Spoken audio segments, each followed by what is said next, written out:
Hello students, good afternoon everyone. तो last time अपनी video नहीं बनी थी जूम ऐप पे, ठीक है, थोड़ी डिस्टर्बेंस हो गई थी।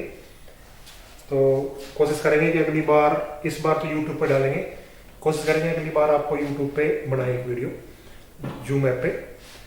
तो हमने चैप्टर स्टार्ट किया था लाइट, और लाइट में हम पढ़ चुके थे कन्वेक्स और कनकेव मिरर के बारे में। एक पढ़ा था हमने मिरर फॉर्मूले के बारे में, ठीक है। तो आज हम पढ़ेंगे इमेज फॉर्मेशन। ये बहुत इंपॉर्टेंट काम है, इसको थोड़ा सा ध्यान से देखना। बुक में सारी इमेज फॉर्मेशन है, लेकिन जो समझने का काम है वो आप देखें यहाँ पे, इमेज फॉर्मेशन, ठीक है।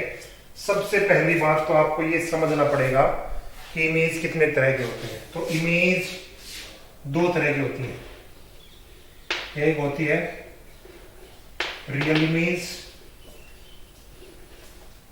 और एक होती है वर्चुअल इमेज।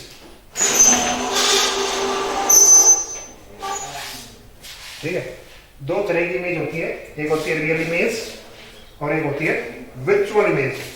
देखो, रियल इमेज में का मतलब क्या है कि जिसमें इमेज वास्तविक बनती हो, मीटिंग एट स्क्रीन। नोट लिखना नहीं है किसी को, जैसे मैं लिख रहा हूं ना, ये मैं आपको सिर्फ समझाने का तरीका बता रहा हूं। बाकी आपके बुक में आप नोट्स बनाएंगे ना, तो आप लाइन टू लाइन पढ़ेंगे ना, तो आपके लिए बेटर रहेगा, ठीक है। नॉन एनटीएससी वाले जो कर चुके हैं, एनटीएससी वालों के लिए स्पेशल बहुत जरूरी है। तो इसलिए मैं आपको कह रहा हूं कि आप लाइन टू लाइन पढ़ें और लाइन टू लाइन लिखने की कोशिश करें, ठीक है। तो रियल इमेज का मतलब क्या होता है, वर्चुअल इमेज का मतलब क्या होता है। वर्चुअल इमेज वो होती है जो हम सुबह अपने मिरर में देखते हैं। भाई अपनी फोटो हमने देखी, वो इमेज कैसी है, वर्चुअल, झूठी इमेज है।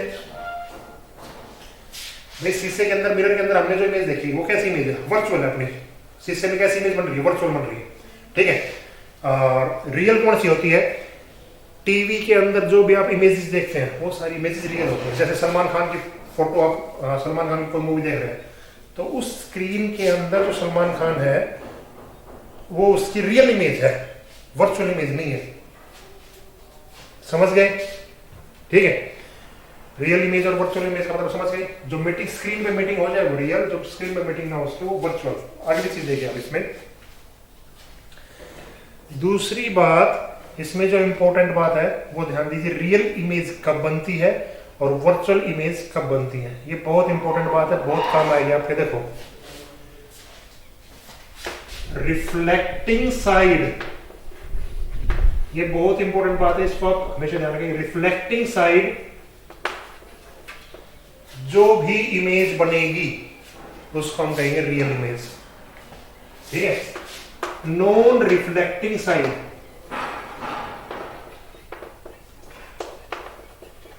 जो भी इमेज बनेगी उसको हम कहेंगे virtual.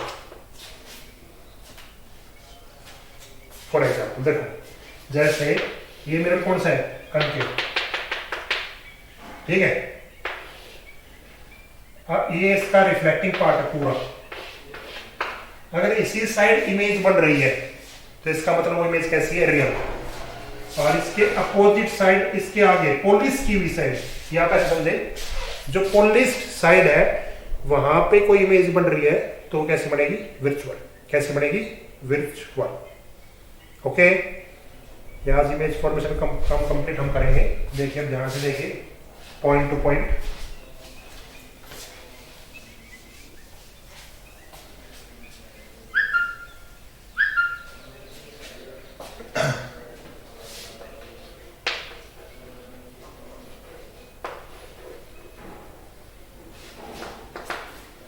Image formation by concave mirror, ठीक है।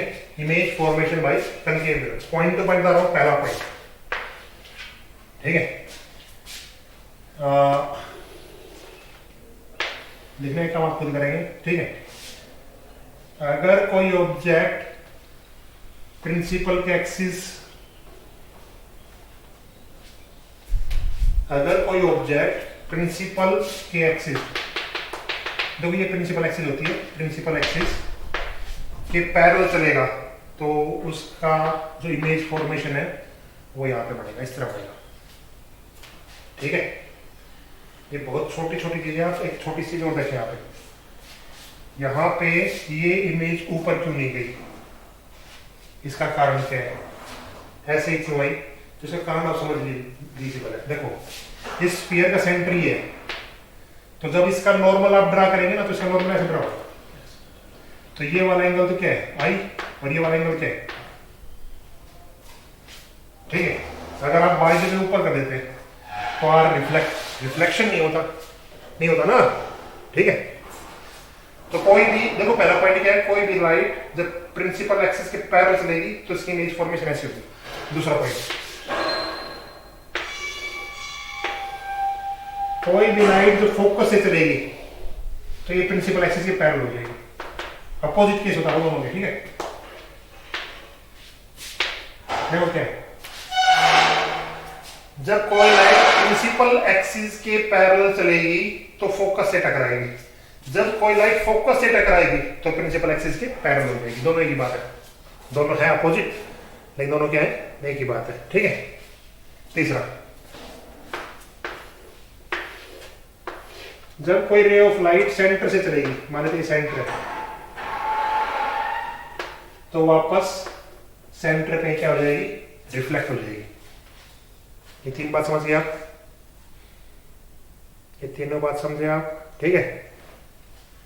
जब कोई लाइट प्रिंसिपल एक्सिस से पैरेलल होगी तो फोकस पे टकराएगी, जब फोकस से चलेगी तो प्रिंसिपल एक्सिस के पैरेलल हो जाएगी, जब सेंटर से चलेगी तो सेंटर पे ही वापस क्या हो जाएगी, रिफ्लेक्ट हो जाएगी, ठीक है।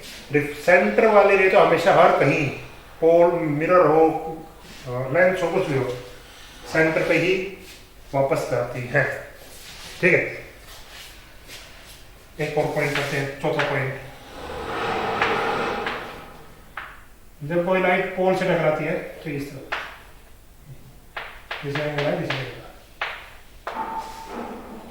when ray is incident on pole, देखो पॉइंट बताता हूँ। when ray is parallel to principal axis, when ray is going to focus, when ray is passed from center of curvature, when ray is passed from pole, इन चारों की image formation आपको समझ में आ गई। तो इन चारों से आपको एक चीज पता चल रही है कि यहाँ पे जो इमेज बनेगी वो रियल बनेगी या वर्चुअल बनेगी। यहाँ पे जो इमेज बनेगी वो रियल बनेगी या वर्चुअल बनेगी, बनेगी। यहाँ पे इमेज, सारी इमेज कैसे बन रही है, रियल बन रही है। क्यों? क्योंकि पीछे की साइड कुछ जा ही नहीं रहा, क्योंकि पीछे की साइड कुछ जा ही नहीं रहा। इसका मतलब इन सभी केसेस में इमेज कैसे बनेगी, रियल। अब तो मैं एक बार कनेक्ट करके दिखाता हूं आपको सभी सारी इमेज को, इमेज कैसी बनेगी। देखिए आप, ये डायग्राम आपको बुक में शायद ना मिलेगा लेकिन बहुत इंपॉर्टेंट है। देखो ये सभी रे को मैं एक बार मिक्स कर रहा हूं, देखो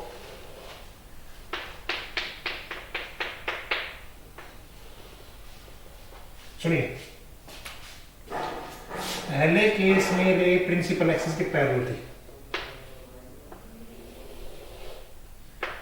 ठीक है। दूसरे केस में ये पोल के पास जा रही थी, ठीक है। तीसरे केस में ये सेंटर के पास चली थी। तीनों डायग्राम मैंने एक में कंबाइन कर दिए, प्रिंसिपल एक्सिस से, पोल से और सेंटर से। इन सभी का मीटिंग पॉइंट कैसा बन गया, यहां पे बन गया। तो इसका मतलब ये क्या बन गई, इसकी इमेज, और ये क्या था, ऑब्जेक्ट। मतलब सारी रे ऑफ लाइट यहां से चल रही थी तो ये ऑब्जेक्ट हो गया, और जहां पे सारी रे मिल गई उसको हम क्या कह देंगे, इमेज। तो कनकेव मिरर की आप इमेज देख के बताइए कैसी बन रही है आपको।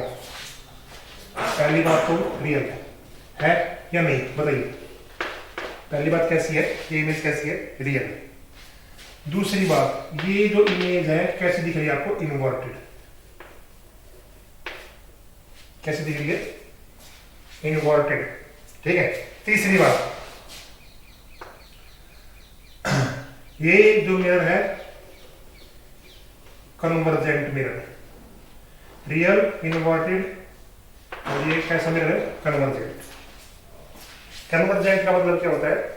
सभी ए को एक जगह मिलाना। तो देखो ये तो कहाँ कहाँ चल रही थी, सभी को एक जगह मिला दी, इसको हम क्या कहते हैं?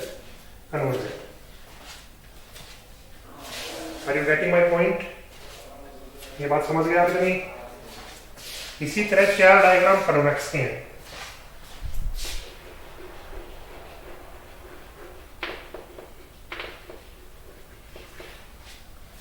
चार डायग्राम कॉन्वेक्स के हैं। देखो जल्दी जल्दी, ये समझ में आ गया ना? इसको मिटा दो। ये 4 डायग्राम आप आज करेंगे, ठीक है? अगला देखिए, कन्वेक्स मिरर का डायग्राम कुछ ऐसा होता है। दूसरा,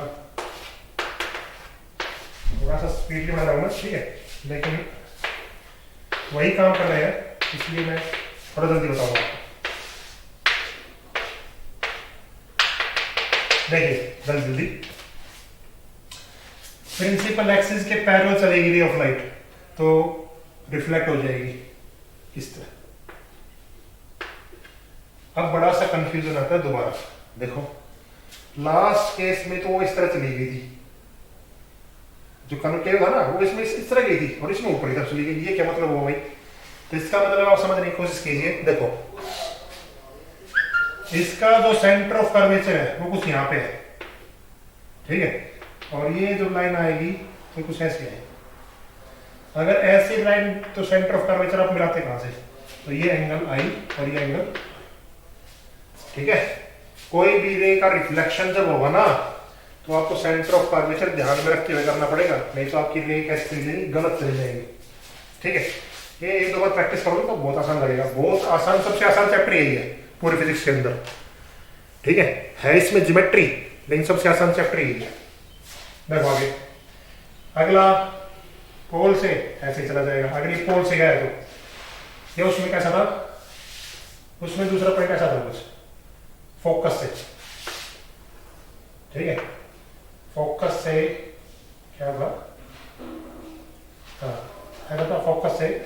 तो इसका मतलब यह है कि फोकस चलेगा तो रे ऑफ लाइट इस तरह से, इसका पॉजिटिव बिल्कुल ऐसा ही है। लेकिन अब की बात रही किस तरह चल रही है? फोकस से चलेगा, पोल से चलेगा ऐसा, वही है। और क्या लास्ट वाला सेंटर से चलेगा, इसका सेंटर इस तरह बढ़ेगा। ध्यान रखना कभी आप ये सोचो सेंटर से चारों के सेम है, मुश्किल नहीं है कोई, ठीक है। तो आपके लिए 8 डायग्राम हो गए हैं, ठीक है। अब इसका कंप्लीट डायग्राम बना के दिखाता हूं मैं, वो देखिए आप।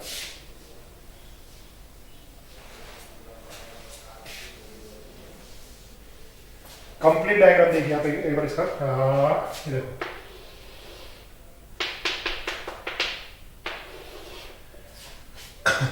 कंप्लीट डायग्राम देखिए, पहला ये, फिर ये और फिर ये, ठीक है। 3 रे ऑफ लाइट दी थी ना, बस वही वाला है। प्रिंसिपल पैरेलल एक्सिस सेंटर से और पोल से, तीनों वही काम कर रहे हैं सेंटर पे। इसको थोड़ा आगे बढ़ाइए आप, इसको थोड़ा आगे बढ़ाइए, तो ये इसका फोकस बनेगा और ये एक मीटिंग पॉइंट बनेगा। This is image, this is object. इसकी इमेज कहां बनेगी? जहां पे मिलेगा ना वहां पे, तो कहां मिलेगा? यहाँ पे मिलेगा, तो ये इसकी इमेज बनेगी V। अब यहां से ना 2 चीजें और दिख रही है आपको साफ साफ। एक तो पहली बात, इमेज कैसी है? वर्चुअल। कैसी है? वर्चुअल। दूसरी बात, इमेज कैसी है? छोटी। तीसरी बात, रे फैल रही है डाइवर्जेंट। तो ये 6 बातें आप याद रख लोगे दोनों के केस में। कनकेव में कैसी इमेज बनी थी? रियल, इनवर्टेड और कन्वर्जेंट। कन्वर्जेंट का मतलब समेटना, कन्वर्जेंट मिरर उसको बोलते हैं। इसमें कैसी बन रही है? इसमें ऑलवेज वर्चुअल बनती है, ऑलवेज झूठी, हमेशा झूठी बनेगी इसमें। और कैसे बनेगी? छोटी। डिमिनिश का मतलब ऑब्जेक्ट बड़ा रहेगा और साइज उसकी क्या रहेगी? छोटी। एग्जांपल देता हूं आपको। जो भी ड्राइवर मिरर होते हैं, सारे ड्राइवर्स मिरर, वो सारे किसके बने होते हैं? कन्वेक्स मिरर के होते हैं। किसके बने होते हैं? Convex mirror. क्यों बने होते हैं? इसलिए बने होते हैं ताकि जो ऑब्जेक्ट पीछे से आए, ठीक है, तो उसमें उसकी जो इमेज दिखे। जैसे ट्रक आ रहा है तो शीशे के अंदर जो इमेज दिखती है कि ट्रक की कैसी दिखाई देती है, छोटी दिखाई देती है ना, ठीक है। किसी बाइक में आप कार की इमेज देखेंगे बाइक के मिरर में तो भी कैसी दिखाई देगी, छोटी दिखाई देगी। तो वो चीज यही है कि वो इमेज कैसे दिखाई देती है, छोटी, ठीक है। दूसरी अगली बात, एक वो बात और इंपॉर्टेंट, उसमें इन्वर्टेड बन रही थी, उल्टी। ऑब्जेक्ट के कंपेयर में इमेज कैसी बन रही थी, उल्टी बन रही थी। इसमें इरेक्ट बन रही है, कैसी बन रही है, इरेक्ट। और इरेक्ट का मतलब क्या होता है, सीधी। देखो ऑब्जेक्ट भी ऐसा ही है और ऐसा ही इमेज दिखी, ऐसा ही दिखता है। कोई कार दिख रही है आपको बाइक के मिरर में, तो कार का ऐसा मतलब थोड़ा ना है कि उसके पीछे वाला दिखाई देता है आपको, सामने वाला दिखाई देता है, वही से आ रही होती है वो, ठीक है। तो ये चीज समझ गए आप। एक छोटी सी चीज और, अभी केसेस और बचे हुए हैं कनकेव मिरर के। कनकेव मिरर के अंदर रियल और वर्चुअल दोनों इमेज बन सकती हैं। तो आज मैंने रियल का बताया, अगली वीडियो में वर्चुअल का बताएंगे, ठीक है। लेकिन ये दोनों में सेम थे, इन दोनों का आप नोट आउट करना, अच्छी तरह लिखना, अच्छी तरह डिफाइन करना इनको, ठीक है। समझाने का तरीका मैंने आपको बता दिया है। एक चीज और बताते हैं अभी, लास्ट वन आज के लिए। अगर आपको डिफ्रेंशिएट करना आ जाए प्लेन मिरर, कनकेव मिरर और कन्वेक्स मिरर, ये आपकी बुकिंग पे होगा, इसको आपको करना है, ठीक है। तो किस तरह डिफ्रेंशिएट करेंगे, तो एक पॉइंट मैं आज बता रहा हूं, एक पॉइंट मैं अगली वीडियो के बाद बताऊंगा। क्यों? क्योंकि अगली वीडियो में एक पॉइंट और कर लेंगे हम आगे। एक पॉइंट जो हमें यहां से नजर आता है वो देखो आप, प्लेन मिरर के अंदर जितनी इंसिडेंट हुई थी ना उतनी रिफ्लेक्ट, मतलब जितने एंगल पे आई थी उतने एंगल पे निकल गई। तो इसका मतलब क्या हुआ, ऑब्जेक्ट और इमेज दोनों की साइज कैसी रहेगी, सेम। कैसी रहेगी, सेम। किसका मतलब है, प्लेन मिरर का। ऑब्जेक्ट और इमेज दोनों सेम रहेगी। कॉन्वेक्स में देखो आप, ऑब्जेक्ट की साइज तो रहेगी बड़ी और इमेज की साइज कैसी रहेगी, छोटी। ऑब्जेक्ट बड़ा, इमेज छोटी, ओके। कनकेव मिरर के अंदर इसका अपोजिट, ऑब्जेक्ट छोटा और इमेज होती है बड़ी, ठीक है। कनकेव मिरर के अंदर कैसा होता है, ऑब्जेक्ट छोटा होता है, इमेज कैसे होती है, बड़ी। कैसे, एग्जांपल बताऊं आपको, कोई बात नहीं। डेंटिस्ट, दांतों के जो डॉक्टर होते हैं ना, तो आपने देखा होगा कि वो माथे पे ना ऐसे चश्मा लगा रखते हैं। पुराने टाइम के डॉक्टर, अब तो नहीं लगाते, पुराने टाइम में जो डॉक्टर थे ना वैसे चश्मा लगा के एक छोटा सा, तो वो जो मिरर होता है ना वो कनकेव मिरर होता है। तो जब दांतों को देखते हैं तो दांत अपने की जो साइज है ना वो बड़ी होकर दिखाई देती है, ठीक है। तो ये काम था आज के लिए। तो ये चार डायग्राम आप अलग से बनाएंगे, उसके बारे में लिखेंगे किस किस तरह की इमेज बनी है, रियल इमेज वर्चुअल इमेज क्या होती है, इन तीनों के बीच में डिफरेंस क्या होते हैं। नेक्स्ट पार्ट में इस चैप्टर को हम कंप्लीट कर देंगे और अगले पार्ट में इसके न्यूमेरिकल करेंगे, ओके। 2 वीडियो बनेगी इस चैप्टर पे। Good bye.